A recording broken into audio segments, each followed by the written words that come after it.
देश में बढ़ रहे कोरोना वायरस संक्रमण के बीच केंद्र सरकार ने 1 मई से देश भर में 18+ लोगों के लिए कोरोना टीकाकरण अभियान की शुरुआत कर दी थी, लेकिन देश के कई हिस्सों में वैक्सीन की घोर किल्लत के बीच यह अभियान प्रभावित हो रहा है। इस बीच सीरम इंस्टीट्यूट ऑफ इंडिया ने मोदी सरकार पर बिना तैयारी के टीकाकरण अभियान शुरू करने का आरोप लगाया है।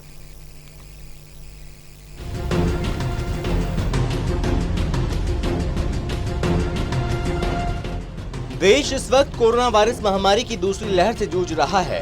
कोरोना वैक्सीन की किल्लत की वजह से देश में 18 से 44 साल के लोगों को वैक्सीन नहीं मिल पा रही है। वैक्सीन की कमी की वजह से कई जगहों पर 45+ लोगों को भी वैक्सीन उपलब्ध नहीं हो पा रही है। इस बीच सीरम ने मोदी सरकार पर बिना तैयारी के टीकाकरण अभियान शुरू करने का आरोप लगाया।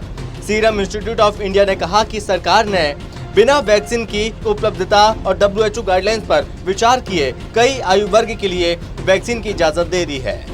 देश में कोरोना वैक्सीन की किल्लत के बीच SII के कार्यकारी निदेशक सुदेश जाधव ने आरोप लगाया कि सरकार ने कई आयु वर्ग के लोगों को वैक्सीनेशन की इजाजत दे दी, बिना ये आकलन किए कि यहाँ कितनी वैक्सीन की उपलब्धता है और इसको लेकर WHO की क्या गाइडलाइंस है।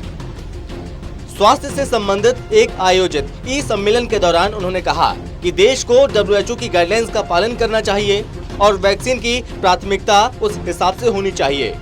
उन्होंने ये भी कहा कि पहले लक्ष्य के मुताबिक 30 करोड़ लोगों को टीका दिया जाना था, जिसके लिए 60 करोड़ डोज की आवश्यकता थी, लेकिन हमारे इस लक्ष्य तक पहुंचने से पहले ही सरकार ने पहले 45 साल से ऊपर के और फिर 18 साल से अधिक उम्र के सभी लोगों के लिए वैक्सीनेशन के लिए दरवाजे खोल दिए और यही वजह है कि वैक्सीन की अब किल्लत होने लगी है।